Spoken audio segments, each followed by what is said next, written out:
16 number का chapter है आप लोगों का। चैप्टर जो डिपेंड है वृत्त की परिधि एवं व्यास में संबंध तथा वृत्त के क्षेत्रफल पर। हमें यहाँ ये सीखना है कि वृत्त की परिधि कैसे निकालेंगे, समझ रहे हैं, और व्यास कैसे निकालेंगे, और उन दोनों में वृत्त की परिधि और व्यास में संबंध क्या होता है ये देखना, और वृत्त का क्षेत्रफल देखना। साहित्य पब्लिकेशन में आपके अलग अलग चैप्टर हैं दोनों, लेकिन अग्रवाल में दोनों एक ही चैप्टर में दिए गए हैं। तो वृत्त पढ़ने से पहले कुछ चीज़ें हैं, ध्यान दीजिएगा। जब आप वृत्त पढ़ोगे तो कुछ इस प्रकार से शेप दिखेगी। दो शेप में बहुत ज़्यादा कन्फ्यूजन होती है, एक तो वृत्त होता है, दूसरा गोला। दोनों में बहुत डिफरेंस होता है। वृत्त की बात करें तो वृत्त की अगर डिफिनीशन की बात करें तो लिखा है एक निश्चित बिंदु से समान दूरी पर स्थित बिंदुओं का बिंदुपथ क्या कहलाता है।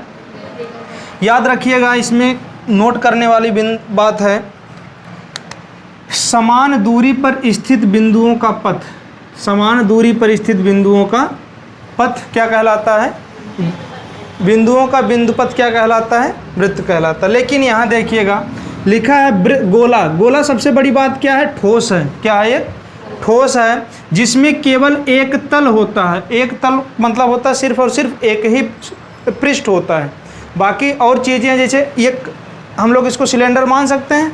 इसमें अगर पृष्ठ की बात करें तो एक पृष्ठ ही एक पृष्ठ क्या है, लेकिन गोले में सिर्फ और सिर्फ कितने पृष्ठ होंगे, एक होंगे। कितने तल होंगे, एक होंगे, ठीक। और देखिएगा और आगे क्या है, इसके तल का प्रत्येक बिंदु एक निश्चित बिंदु से समान दूरी पर होता है। मतलब इसका जो तल है उसका प्रत्येक बिंदु कहाँ होगा, एक समान दूरी पर होगा, एक निश्चित बिंदु से समान दूरी पर होगा। किसमें, गोले में। लेकिन वृत्त में क्या होता है, वृत्त में सिर्फ आपको ये इतना ध्यान देना है। देखिएगा जैसे मान लीजिए ये एक पॉइंट है, एक बिंदु है, एक बिंदु है, यहाँ से एक निश्चित दूरी पर अगर हम दूरी भर लें कुछ,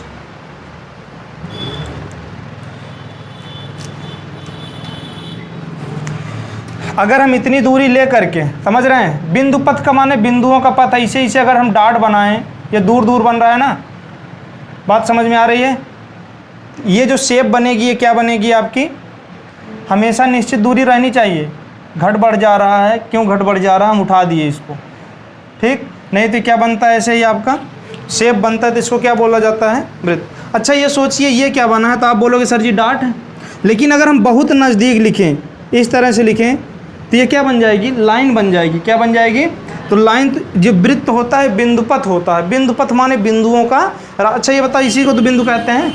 बिंदु की ना तो कोई आकृति होती है, ना ही ऊंचाई होती है, ना ही मोटाई होती है, समझ रहे हैं। तो बिंदुओं का ऐसा पथ जो एक निश्चित बिंदु, जो एक निश्चित बिंदु से हमेशा क्या हो, समान दूरी पर हो, तब इस पथ को, ये जो रास्ता है, इसको क्या बोलोगे, वृत्त बोलोगे। क्या बोलोगे, वृत्त बोलोगे। वृत्त समझ में आया।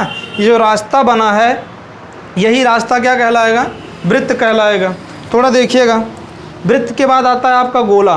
गोले और वृत्त में अंतर होता है। ये देख रहे हैं आप लोग, ये ग्लोब है, ये क्या है, ये देख रहे हैं, एक शेप है जिसमें क्या, अच्छा ये बताओ एक ही तल है कि नहीं, इसमें ये पूरा एक ही है कि नहीं, ठीक। तो यही लिखा था, ये ठोस है। ये क्या है, एक ठोस है जिसमें केवल कितने तल होते हैं, एक तल होते हैं। अच्छा ये बताओ इसका कोई बीच में एक बिंदु होगा, सेंटर पॉइंट होगा, केंद्र बिंदु होगा, वहाँ से हर एक डायरेक्शन में उस बिंदु से, चाहे इधर उधर चाहे जहाँ जाएंगे, ये जो तल है क्या होगा, समान बिंदु पर होगा। उसको हम क्या बोलेंगे, केंद्र बोलेंगे इसका। तो कुछ बात समझ में आ रही है। अगर पूछा जाए गोला क्या है, तो कैसा दिख रहा है, ठोस की द्रव, ठोस है। कितने तल हैं, एक तल है। कितने तल हैं, एक तल हैं। ये देखिएगा क्या है, ये क्या है, मग। कितने तल हैं, एक तल है, ये है, और ये दूसरा नहीं है। ऊपर से रख देंगे तीसरा नहीं हो जाएगा। कितने तल हैं, और इसमें बता दो कौन सा तल है, एक तल है। चाहे जिधर से उठाओ, अब ये देखने में लग रहा है, अगर हम इसको यहाँ से निकाल दें और पूछें बताओ कितने तल हैं, तो कितने बोलोगे, एक तल। कैसे डिफाइन करोगे, जिसे मान लो, अच्छा ये बताओ, तुमने कहा सर जी ये ऊपर का है, ये क्या है, आधार है। हम इसको ऊपर कर देंगे तो क्या ये चेंज नहीं होगा, वही तो रहेगा ना, ठीक। तो एक ही तल है, पूरे में क्या है, एक ही तल है। ये जो तल है, ये जो ऊपर वाली खोपड़ी दिख रही है, इसके अंदर कोई सेंटर पर एक बिंदु होगा, जहाँ से ये हमेशा क्या होगा, हर एक पॉइंट इसका समान दूरी पर होगा। तो वृत्त और गोले में अंतर समझ में आया। वृत्त क्या होता है, बिंदु पथ होता है, ठीक। किसका पथ होता है, बिंदुओं का पथ होता है, जो एक निश्चित बिंदु से क्या होता है, समान दूरी पर होता है, जबकि गोले में एक तल होता है, एक तल होता है। यह जो तल है ये ऊपर वाला, ठीक, ये जो है अंदर इसके एक बिंदु होगा जहाँ से ये क्या होगा, इस तल की दूरी जो है समान होगी, उसको क्या बोलोगे आप, गोला बोलोगे। गोले की अंग्रेजी क्या होती है, स्फीयर होती है। क्या होती है, स्फीयर होती है। चलिए अच्छा, एक चीज़ और जानिएगा, ये बताइए वृत्त जो होता है, पहली बात तो वो जगह नहीं घेरता। वृत्त क्या होता है, जगह नहीं घेरता, जबकि गोला क्या करता है, जगह घेरेगा। हम इसको अगर यहाँ रखेंगे, अच्छा ही बताओ, अगर बहुत बड़ा बनवा देंगे, बहुत बड़ा रूम भर का, इतने रूम का, ये पूरे रूम को भर लेगा, जगह घेरेगा। अब वृत्त चाहे जितना बड़ा हम खींच दें, चाहे जितना बड़ा खींच दें, कितनी जगह घेरेगा वो, जगह नहीं घेरेगा ना, ठीक। तो ये जगह घेरता है, तो इसका आयतन निकलेगा, इसका क्या निकलेगा, आयतन निकलेगा, समझ रहे हैं। और इसका वक्रपृष्ठ निकलेगा, ये जो ऊपर वाला भाग बने, ठीक। लेकिन ये जो वृत्त ये बनेगा, ये जो वृत्त बनेगा, ये इसका आयतन नहीं निकलेगा, इसका क्या निकलेगा, क्षेत्रफल निकलेगा। क्या निकलेगा, क्षेत्रफल। गोले को एक पृष्ठ पर, एक तल पर बनाया नहीं जा सकता है, गोले को एक तल पर बनाया नहीं जा सकता, जबकि वृत्त को एक तल पर बनाया जा सकता है। कैसे, ये देखिएगा। अच्छा ये बताइएगा, अगर हम ये कहें ये गोला है, हम कहें गोला बनाओ, कहोगे सर जी इसको रखो इसे और इसे खींच दो, नहीं कहोगे गोल है, गोला है, नहीं।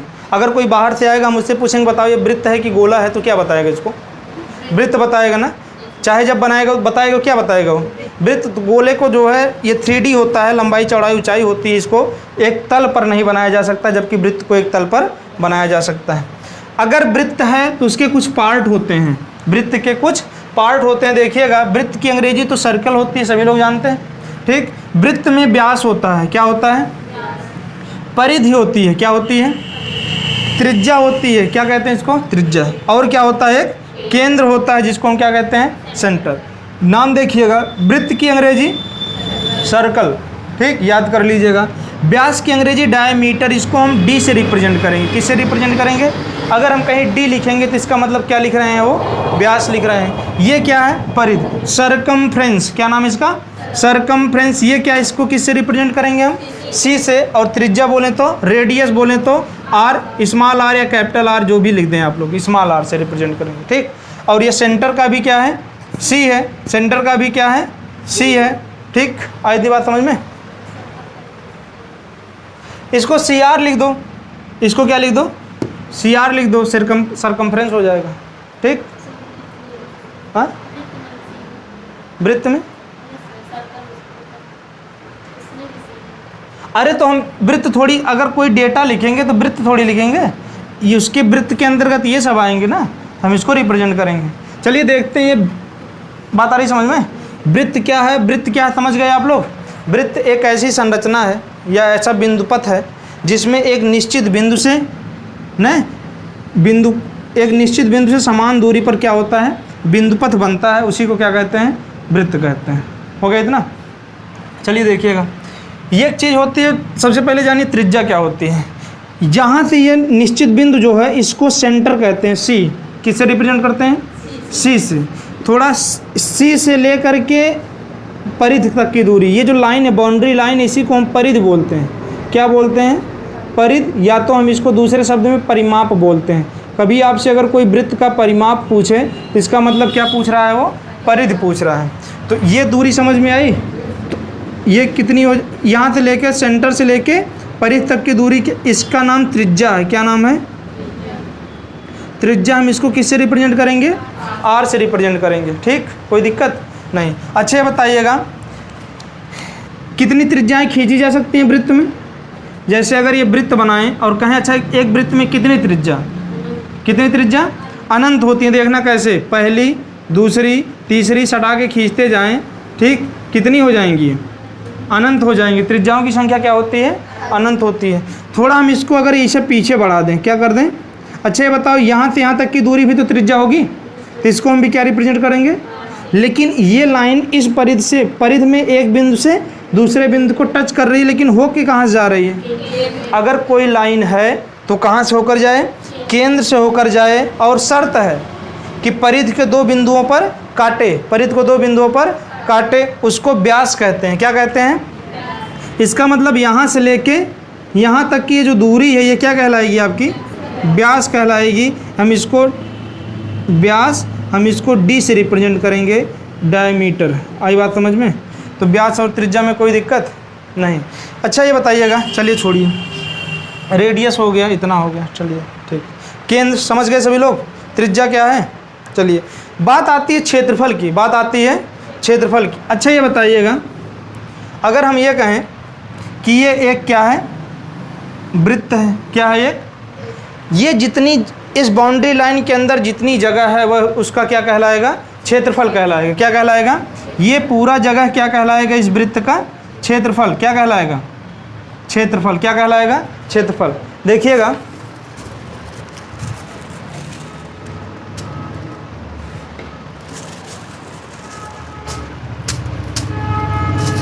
अगर हम इसको चिपका दें,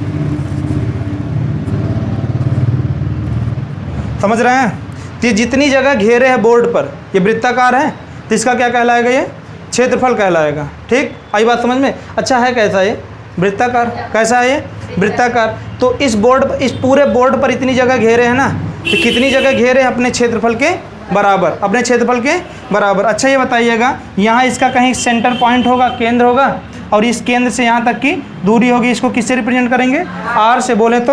अच्छा ये जो लाइन दिख रही है, जहाँ ये पीला ख़त्म हो गया, ये वाला भाग ना, ये जो बाउंड्री लाइन है, इसी को इसका हम परिधि कहते हैं। क्या कहते हैं, परिधि कहते हैं। और सेंटर से परिधि की दूरी क्या कहलाती है, त्रिज्या कहलाती है।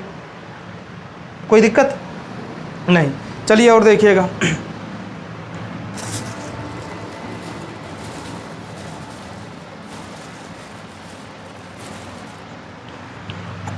चलिए कुछ रिलेशन है वो देखिए। अच्छा ये बताइएगा, ये क्या है, ये क्या है, ये भी त्रिज्या, ये भी त्रिज्या, मतलब त्रिज्या धन त्रिज्या किसके बराबर है, व्यास के बराबर है। तो क्या हम लिख सकते हैं, व्यास बराबर त्रिज्या प्लस कितना, त्रिज्या। और व्यास को हम किससे रिप्रेजेंट करते हैं, त्रिज्या को, आर प्लस आर बराबर क्या आ जाएगा, 2r, 2r। और ये किसके बराबर है, डी। क्या हम इसको लिख सकते हैं, 2 गुणे त्रिज्या, 2 गुणे त्रिज्या किसके बराबर है, ये व्यास के। देखिएगा यहाँ से एक बात आपको याद रखनी है कि जो व्यास होता है ये त्रिज्या का कितना गुना होता है, 2 गुना होता है। कितना गुना होता है, क्या हम इसको लिख सकते हैं, व्यास बराबर 2 गुणे में कितना, त्रिज्या। आई बात समझ में। अच्छा अगर हम पूछे त्रिज्या बराबर क्या होगा, त्रिज्या बराबर क्या होगा, तो आप बोलोगे व्यास और 2 इधर आ जाएगा, तो क्या आ जाएगा, व्यास बटे में 2।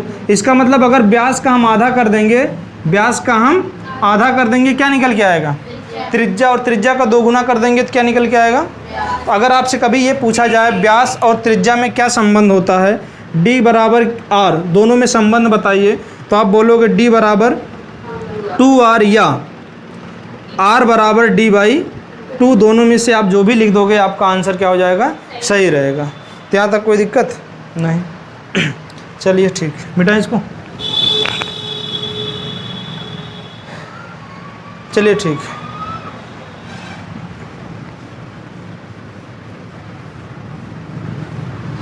चलिए देखिएगा, अपने पॉइंट पर आते हैं।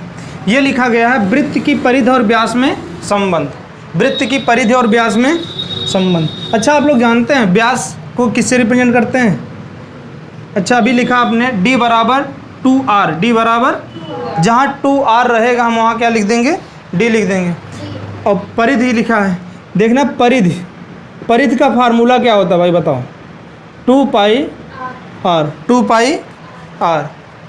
ठीक, अब ये देखना यहाँ एक शब्द है पाई, क्या है, वृत्त में जहाँ भी पाई यूज होगा वहाँ हम कितना यूज करेंगे, 22/7 या 3.14।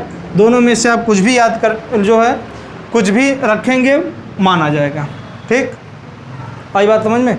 एक पॉइंट और याद रखना है, ये पाई और 22/7 से रिलेटेड एक क्वेश्चन है, बहुत इंपॉर्टेंट नंबर सिस्टम का है। ये अपरिमेय है, ये क्या है, अपरिमेय है, और ये क्या है, परिमेय संख्या है। आई बात समझ में, कोई दिक्कत है। इसके बारे में नहीं पूछा जाएगा, पूछा जाएगा पाई के बारे में और 22/7 के बारे में, समझ रहे हैं। कारण ये है कि ये इसका दशमलव मान कुछ होता है और इसका दशमलव मान कुछ होता है। ठीक, और ये बात समझ में इतना।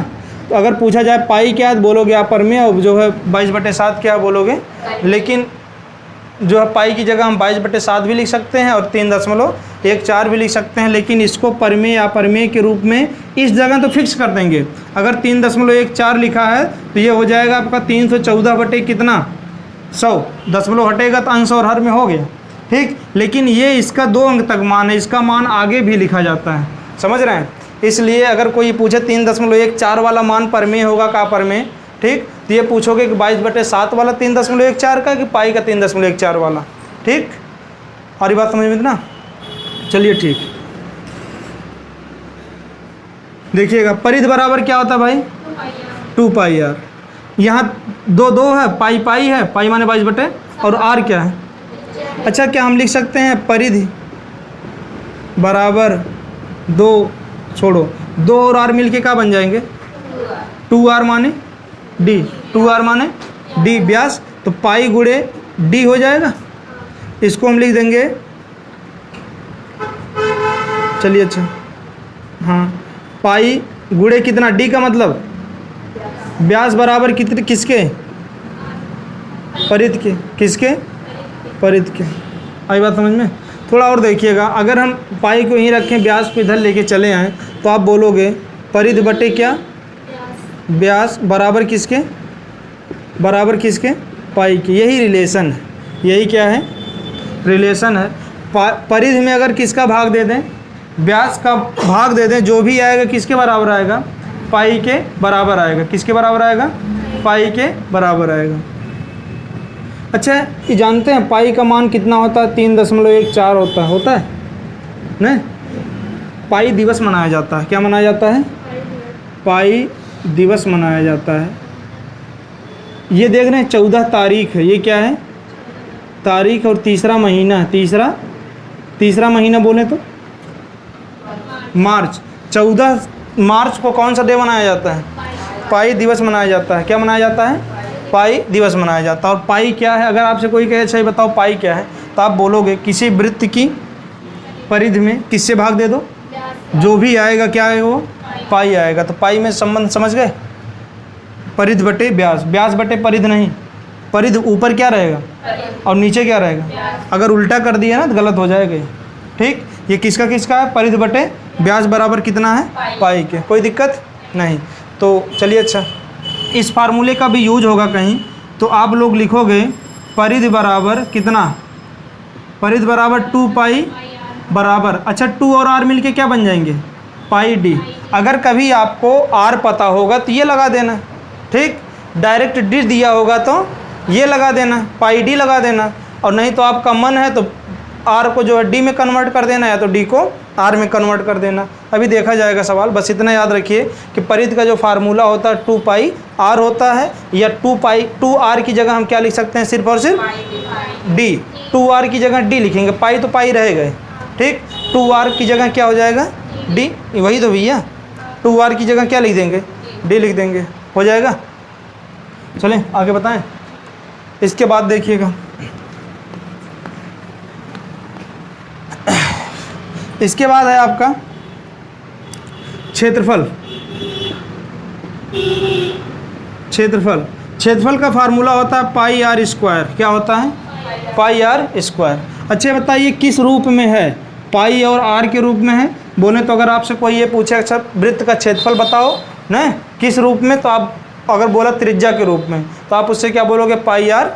लेकिन अगर बोले नहीं व्यास के रूप में बताओ, किस रूप में व्यास के रूप में बताना है, तो आप बोलोगे अच्छा r की जगह हमें d लिखना है, r की जगह d लिखना है तो कैसे लिखा जाएगा, तो आप जानते हैं d बराबर 2r, d बराबर तो r बराबर कितना हो जाएगा d/2।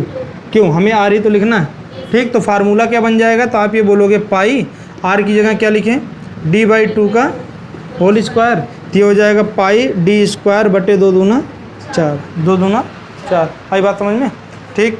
तो ये हो जाएगा आपका क्षेत्रफल का फार्मूला क्या हो जाएगा, क्षेत्रफल हो जाएगा आपका पाई r स्क्वायर या पाई d स्क्वायर बटे कितना 4, पाई d स्क्वायर बटे कितना 4। कोई दिक्कत यहाँ तक नहीं, हो जाएगा, ठीक। तो ये दोनों फार्मूले याद हो जाएंगे, परिध 2πr या पाई d, ये कितना है क्षेत्रफल, पाई आर स्क्वायर या पाई डी स्क्वायर बटे 4। एक फार्मूला और है डी बराबर 2r, डी बराबर 2r। ये फार्मूला नहीं, बस समझ लिए होगे, हमें लगता है आ गया होगा। ठीक, कोई दिक्कत यहाँ तक? चलिए देखिएगा, साहित्य पब्लिकेशन है, उदाहरण नंबर 1, फर्स्ट एग्जाम्पल है। संबंधित क्वेश्चन है आपके, वृत्त की परिधि और व्यास में संबंध है। लिखा है यदि किसी वृत्त की त्रिज्या 31 सेंटीमीटर हो तो वृत्त की परिधि ज्ञात कीजिए। तो देखिएगा, वृत्त की बात की जा रही है, सबसे पहले वृत्त बनाइए। 31 सेंटीमीटर क्या है इसकी त्रिज्या है, आर बराबर कितना दिया है 31, और क्या पूछा है आपसे, परिधि पूछा है। क्या पूछा है, परिधि पूछा। आप लोग जानते हैं परिधि बराबर क्या होता है 2 पाई। अच्छा, आर की जगह क्या रखोगे 31। अच्छा बताओ 31 कटेगा आर से, 31 7, यहाँ पाई की जगह 22/7 आएगा कि नहीं, पाई की जगह 22 ये 7 से कटता तो ठीक था, ये 7 से ना तो ये कटना ना तो 2 कटना है, पाई का मान ना रखना। ठीक, तो ये हो जाएगा आपका 2 पाई की जगह पाई ही रहने दो, और आर की जगह 31। 31 दूना 62 पाई, 62। ये आर त्रिज्या सेंटीमीटर में है, किस में है ये, तो याद रखिएगा परिधि हमेशा सेंटीमीटर में है तो सेंटीमीटर, मिलीमीटर में है तो ऐसा क्यों होता है। अच्छा ये बताओ 2 पाई आर, यही तो लिखोगे, 2 की जगह 2, बहुत करते पाई की जगह 22/7, और ये जो आर की जगह क्या लिखते 31 सेंटीमीटर ही तो लिखते, एक ही तो सेंटीमीटर है इसमें, आंसर में क्या आएगा एक ही सेंटीमीटर आएगा, सेंटीमीटर। आई बात समझ में। क्षेत्रफल अगर निकालना होता तो घात 2 कर देते। आपको त्रिज्या, व्यास, परिधि तीनों यूनिट में ही दिखाना है। अगर सेंटीमीटर में है तो सेंटीमीटर, मिलीमीटर में है तो मिलीमीटर। आई बात समझ में। सिर्फ और सिर्फ एक चीज़ बचता, वो भी क्या, क्षेत्रफल। उसी को आपको सेंटीमीटर स्क्वायर या तो मिलीमीटर स्क्वायर में दिखाना है। हो जाएगा ये, कोई दिक्कत है उतारने की ज़रूरत, उतारना हो तो उतार लो, मिटा रहे हैं इसको।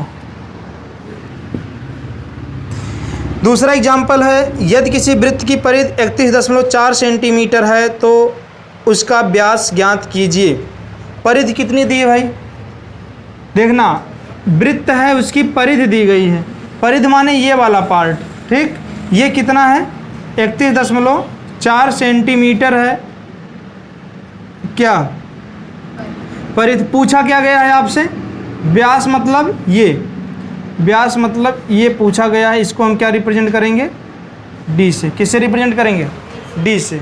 अच्छे बताइएगा, परिधि पता है, व्यास बताना है। परिधि का फार्मूला लिखिए, परिधि बराबर क्या होता है 2 पाई आर। एक फार्मूला और आप लोग जानते हैं पाई डी, पाई इसी से तो बना है, 2 और आर मिलके क्या बन गए पाई डी। हमें निकालना क्या आर की डी, डी निकालना तो इसकी ज़रूरत है, इसको उठाओ तो ये हो जाएगा आपका परिधि बराबर कितना पाई डी न, इतना समझ में। अब ये बताइए, चलिए देखिएगा, तो परिधि की जगह क्या लिखोगे 31.4 बराबर पाई की जगह,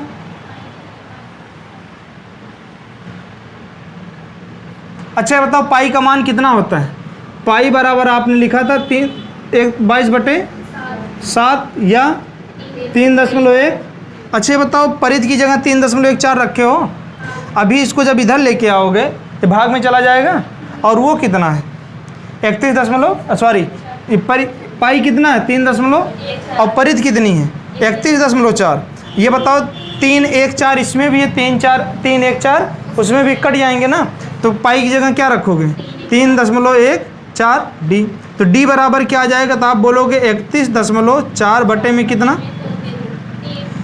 3.14। दशमलव का भाग देना आता है तब तो आसान है, नहीं तो। अच्छा दशमलव के बाद कितने अंक, तो 2 अंक इसमें है तो 2 अंक इसमें भी कर लिए। अब दशमलव हटा दीजिए, कितना आ जाएगा 31 40 बटे में कितना 314। 314 दहा में कितना होता है 31 40। वही बात समझ में। ठीक, तो ये डी बराबर कितना आ जाएगा 10। डी बराबर कितना आ जाएगा 10 आ जाएगा। तो पाई का मान आपको यहाँ 22/7 नहीं रखना है, कितना रखना है 3.14 क्यों रखना है? क्योंकि ये दिया गया 3.14 से मिलता जुलता है। कहाँ ये? अच्छा, ये कभी भी याद रखिएगा, अगर आपको दशमलव का भाग देना है, जैसे अगर कोई कहे ना 25/5 भाग दो, कहोगे 5 × 5 = 25, कितना आ जाएगा? 5 आ जाएगा। कोई अगर कहे अच्छा ये बताओ, हाँ थोड़ी देर के लिए अगर हम इसको 125 लिख दें, 125 लिख दें तो कितना आपका आंसर आएगा? 25 आएगा। अगर हम ये कहें कि ये बताओ, चलो ये कर दो, कितना हो जाएगा? 1.25 में किसका भाग देना है? 5 का भाग देना है। ऊपर कहोगे सर ये दशमलव है, नीचे दशमलव नहीं है तो बढ़ा दें, ठीक हो जाएगा ये। और कितने बाद दशमलव के बाद कितने अंक हैं? 2 अंक है, तो इसमें भी 2 अंक लगा लो, लग गए।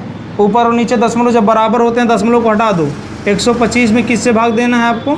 500 से भाग देना, जो भी आएगा आंसर हो जाएगा। इधर देखना 31.4 था, कितना था? और नीचे 3.14 था। नीचे 2 अंक पे दशमलव है कि नहीं? ऊपर 1 अंक पे था कि नहीं? 2 अंक करने के लिए हमने क्या बढ़ा दिया पीछे? 0। अब ऊपर भी 2 तो हट जाएंगे ये। अब ऊपर 3140 हो गया, नीचे 314 हो गया, कितनी बार जाएगा? 10 बार जाएगा। कितना आ जाएगा? D बराबर 10 सेंटीमीटर में है तो ये कितना आ जाएगा? मात्रक जरूर लिखिएगा, ठीक। अगर मात्रक नहीं लिखेंगे तब भी गलती हो जाएगी, दिक्कत हो जाएगी, ठीक। जो भी मात्रक है उसको लिखिएगा। उतारिए इसको।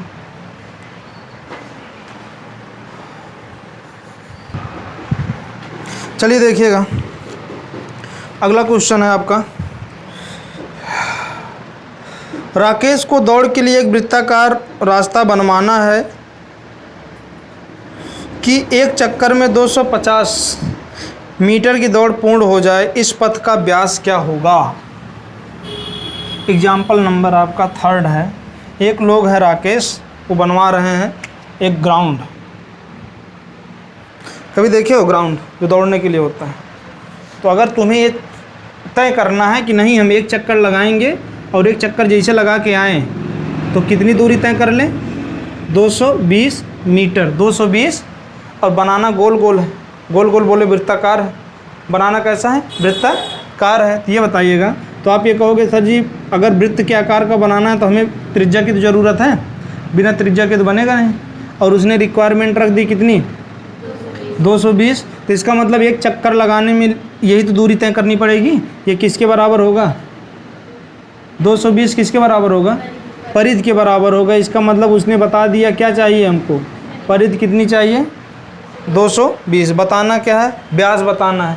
व्यास माने त्रिज्या नहीं बतानी, हमें क्या बतानी है? व्यास बोले तो d, व्यास बोले तो d। तो परिधि पता है ना, तो आप लिखोगे परिधि बराबर क्या?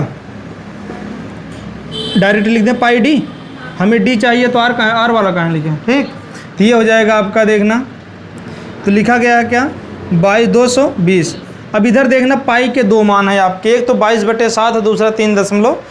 अच्छा ये बताओ अगर यहाँ लिखोगे 22/7 गुणे में कितना? d, तो ये 22 इधर आएगा, इसको काट देगा ना, काट देगा कि नहीं? ठीक, तो काम बन जाएगा। अगर लिख दिए कितना? 3.14, 3.14 d इधर लाओगे, भाग देते रह जाओगे, ठीक। तो ये आपका हो जाएगा जो है 220 बटे में कितना? 3.14 बराबर d तो निकलेगा लेकिन भाग देना पड़ेगा। फ़ायदा किस में है?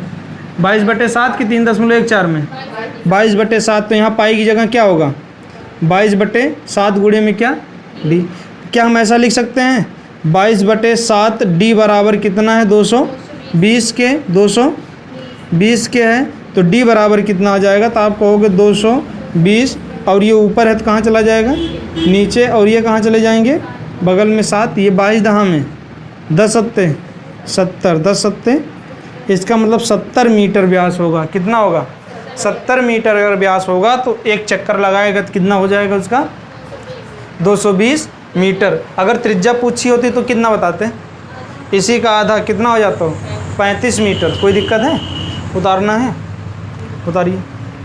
चलिए देखिएगा, इसको बना लीजिएगा। ये मीटर, मीटर में है ना, ये किस में आएगा? मीटर में आएगा। चलिए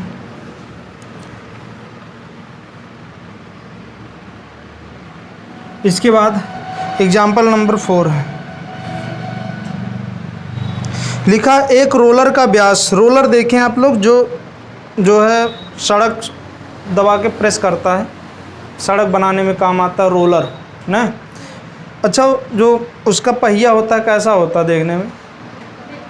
वृत्ताकार होता है, बेलनाकार होता है, कि जो है वर्गाकार होता है, घनाभ के आकार का होता है, घन के आकार का होता है, कैसा होता है? बेलन के आकार का होता है। कैसा होता है? बेलन के आकार का होता है। चलिए, एक रोलर का व्यास 70 सेंटीमीटर व लंबाई कितनी है? 2 मीटर है। 2 मीटर है। बताइए वह 50 चक्कर में रोलर कितने वर्ग मीटर जाएगा? देखिएगा, सबसे पहली बात रोलर की बात हो रही है। रोलर तो शेप कैसी होगी उसकी? बेलन के आकार का, बेलन के आकार का।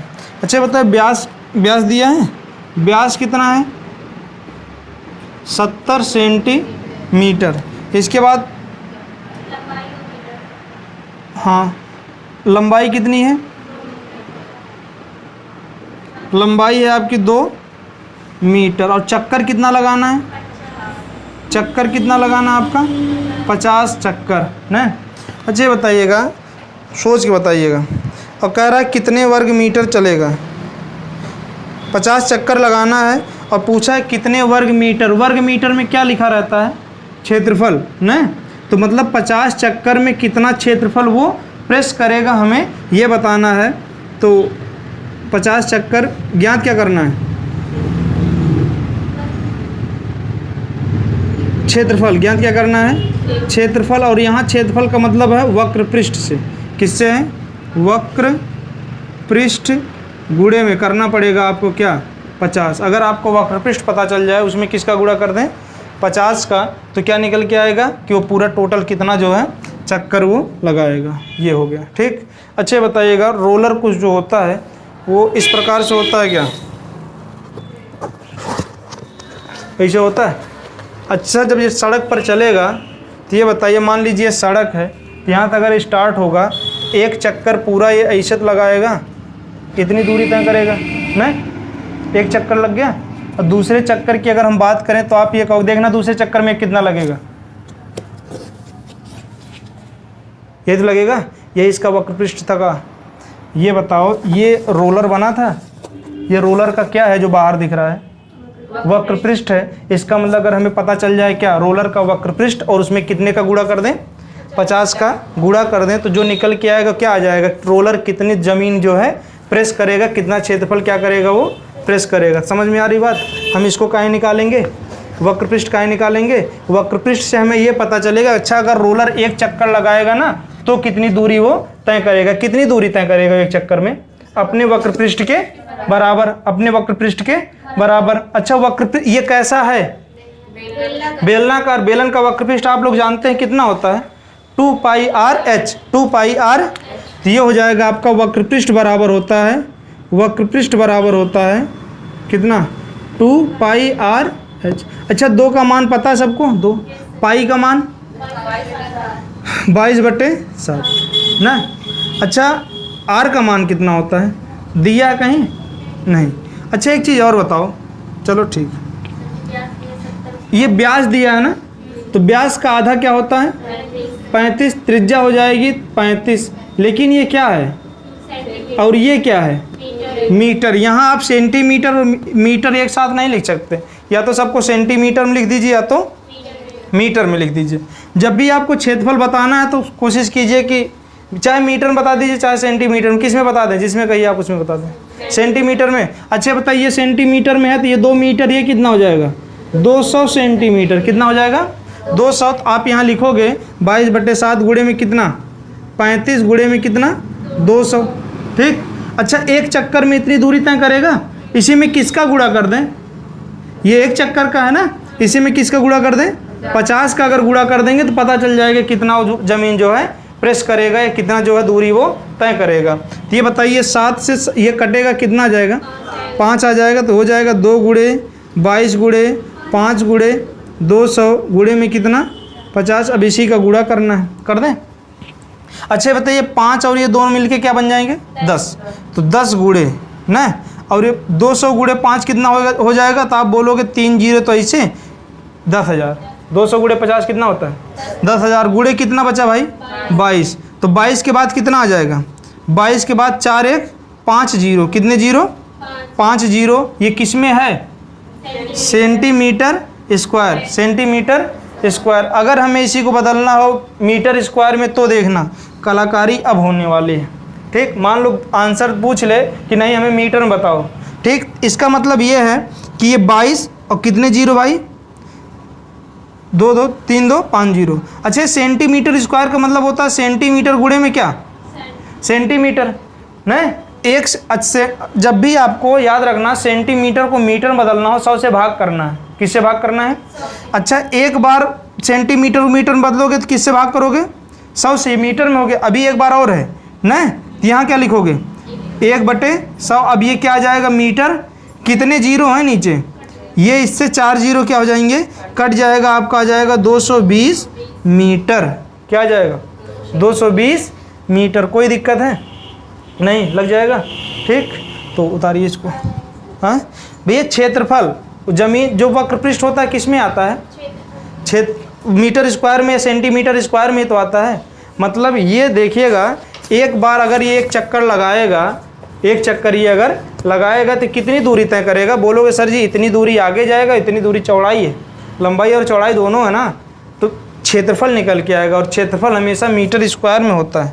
ठीक, ये कहाँ मीटर लिखे हैं, ये मीटर स्क्वायर है ना। क्षेत्रफल किस में आएगा मीटर स्क्वायर में आएगा। हो जाएगा, उतारिए इसको। चलिए देखिएगा इसके बाद क्वेश्चन क्या है। अच्छा, ये बताइए अगर हम ये कहें कितना बड़ा तार है ना, इसको वृत्त बनाओ, बना ले जाओगे।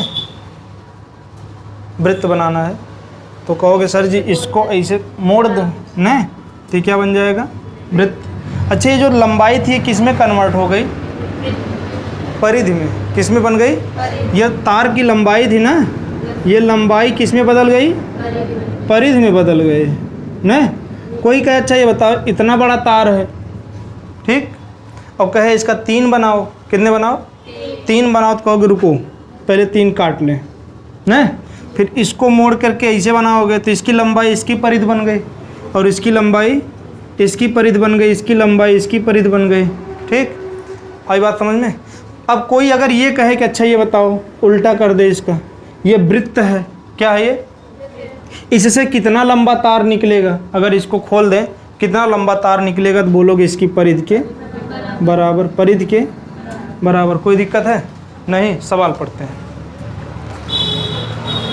लिखा है तांबे के पतले तार से समान व्यास वाले 8 छल्ले बनाए गए हैं। कितने छल्ले हैं 8। व्यास समान है, इसका मतलब छल्लों का आकार भी समान है।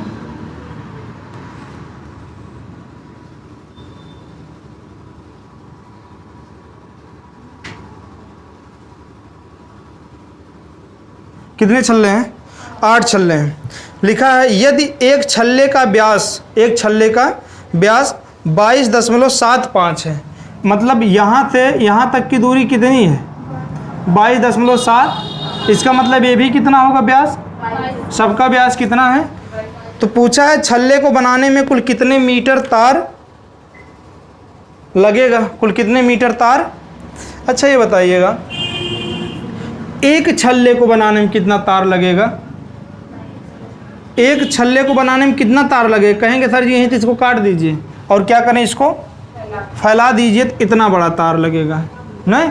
और जो फैला है ये क्या है, इसकी परिधि है। मतलब परिधि के अगर हमें परिधि पता चल जाए और हम उसमें किसका गुणा कर दें 8 का गुणा कर दें तो पता चल जाएगा 8 वृत्त बनाने में कितना तार लगेगा। ठीक, और परिधि आप लोग निकाल ले जाओगे। परिधि का फार्मूला क्या होता है देखिएगा, तो परिधि बराबर क्या हो जाएगा आपका, यहाँ हमें डी पता है ना, तो हम लोग रखेंगे पाई डी। क्या रखेंगे पाई डी।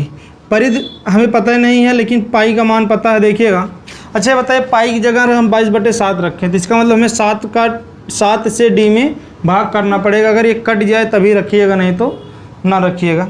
देखिएगा 7 से भाग दीजिए, 7 त्रिक 21, 1 17 हो जाएगा ना, 7 दूना 14, 7 पच्चे 35 कट जाए तो पाई की जगह 22/7 और पाई की जगह क्या हो जाएगा, और डी की जगह क्या हो जाएगा 22.75।